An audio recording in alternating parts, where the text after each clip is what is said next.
Assalamualaikum warahmatullahi wabarakatuh. Perkenalkan, nama saya Salsabila dengan NIM 501198668, mahasiswi Magister Pendidikan Matematika di Universitas Terbuka. Pada kesempatan ini saya akan menjelaskan tentang tokoh filsafat naturalisme dan teorinya sebagai tugas pada diskusi sesi ke-10 pada mata kuliah Sejarah dan Filsafat Matematika.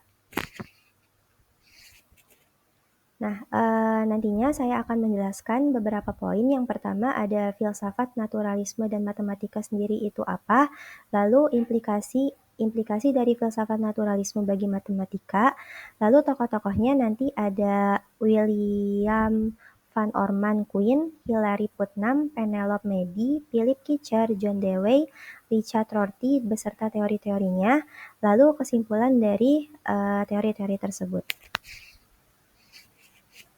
Ya baik, dimulai dari filsafat naturalisme.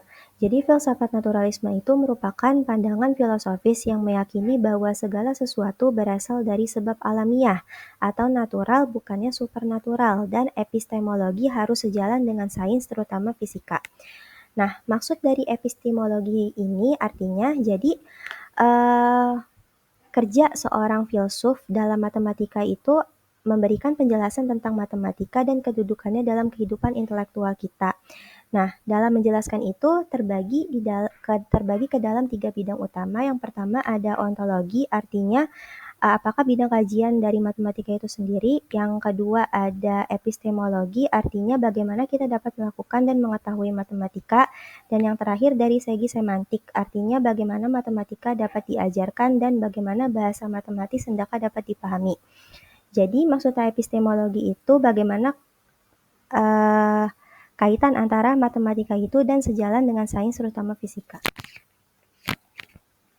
Selanjutnya ada prinsip dasar naturalisme. Yang pertama menolak entitas dan penjelasan supernatural. Nah, ini sudah terlihat jelas dari definisi filsafat naturalisme, yaitu yang segala sesuatunya berasal dari natural, bukannya supernatural. Lalu yang kedua menekankan kontinuitas antara filsafat dan sains. Jadi antara filsafat dan sains, khususnya fisika, itu saling berkaitan satu sama lain. Yang ketiga, pengetahuan diperoleh melalui pengalaman dan metode empiris. Lalu yang keempat, tidak ada first filosofi yang berdiri di atas sains. Nah, berdasarkan prinsip yang keempat ini bahwa diketahui bahwa filsafat naturalisme ini menentang keras dari prinsip filsafat terdahulu, di mana menurut prinsip filsafat terdahulu bahwa filsafat mendahului praktek dalam segi metafisik yang dalam. Lalu juga menurut prinsip itu kita terlebih dahulu memikirkan apa yang sebenarnya kita bicarakan, dan setelah itu barulah memikirkan apa yang hendaknya dikatakan tentangnya dalam matematika itu sendiri. Jadi ibaratnya kalau menurut prinsip filsafat terdahulu itu filsafat memiliki tugas yang agung untuk menentukan matematika.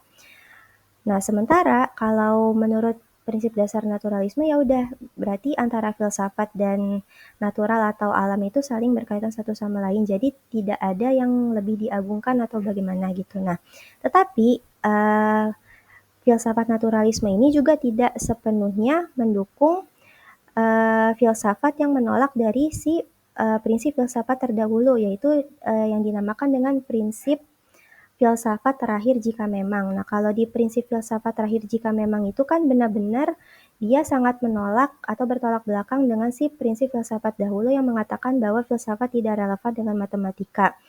Lalu juga matematika memiliki kehidupannya sendiri yang sangat lepas dari pertimbangan-pertimbangan filosofis manapun. Nah, jadi prinsip dasar naturalisme ini dia di tengah-tengah antara prinsip dasar terdahulu dan juga dia di antara prinsip filsafat terakhir jika memang tadi. Jadi dia sebagai win-win solution gitu ibaratnya.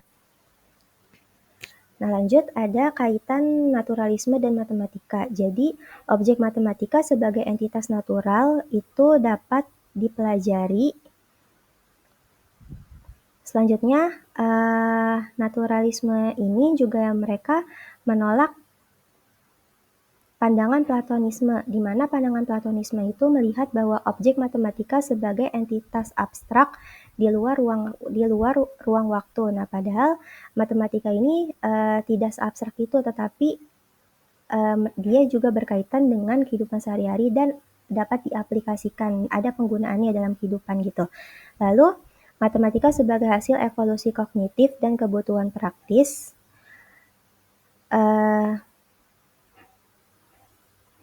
Selanjutnya, terdapat juga beberapa pertanyaan filosofis utama, seperti apakah objek matematika itu ada, lalu bagaimana manusia memperoleh pengetahuan matematika jika objek abstrak, dan bagaimana matematika ditemukan atau diciptakan. Nah, melalui pertanyaan-pertanyaan ini, maka muncullah filsafat naturalisme itu sendiri. Ya, selanjutnya untuk tokoh yang pertama itu ada William van Orman Quine yang lahir pada tahun 1908 dan meninggal pada tahun 2000. Beberapa teori dari si W.F.O. Quine yang terkenal, yang pertama itu ada naturalized epistemology, yaitu epistemologi harus menjadi bagian dari psikologi dan ilmu alam. Artinya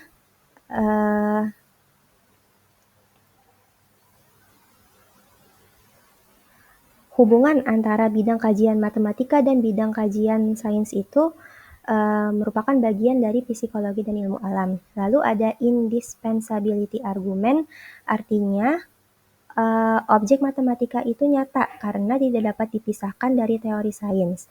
Selanjutnya ada web of belief, yaitu jaring keyakinan, di mana artinya pengetahuan membentuk jaring yang saling terkait dan matematika sebagai pusat jaringan, karena matematika itu sendiri yang paling resisten atau kebal terhadap perubahan.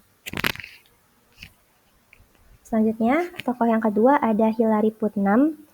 Pada tahun 1926 sampai tahun 2016. Nah, di sini Hilary Putnam itu dia setuju dengan pendapat dari si Quine, yaitu dia memperkuat argumen indispensabilitas Quine, artinya objek matematika itu nyata. Yang kedua ada internal realism, artinya kebenaran bersifat internal terhadap realitas, bukan berhubungan mutlak dengan realitas.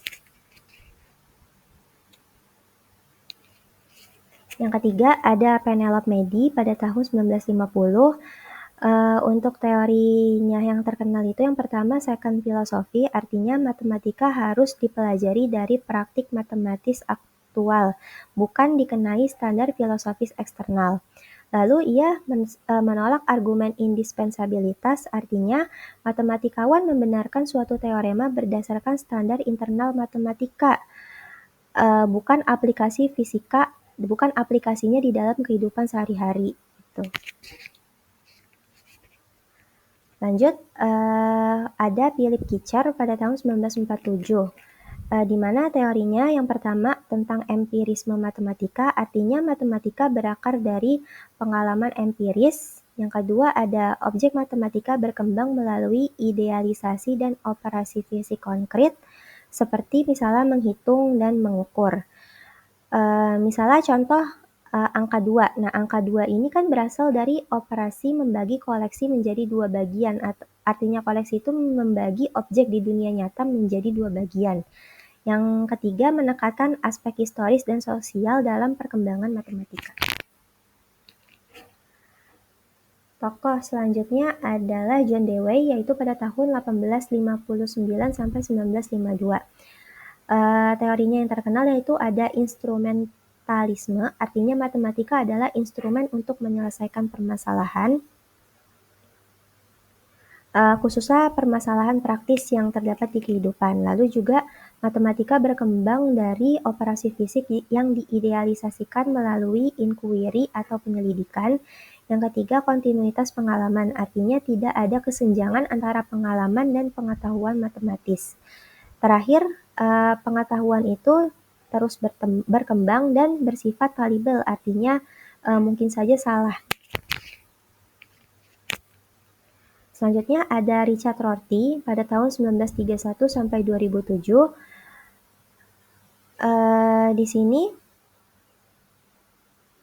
Richard Rorty itu menyatakan bahwa pertanyaan apakah objek matematika itu ada merupakan pertanyaan yang salah gitu. Jadi matematika adalah suatu percakapan tanpa perlu justifikasi filosofis terkenal.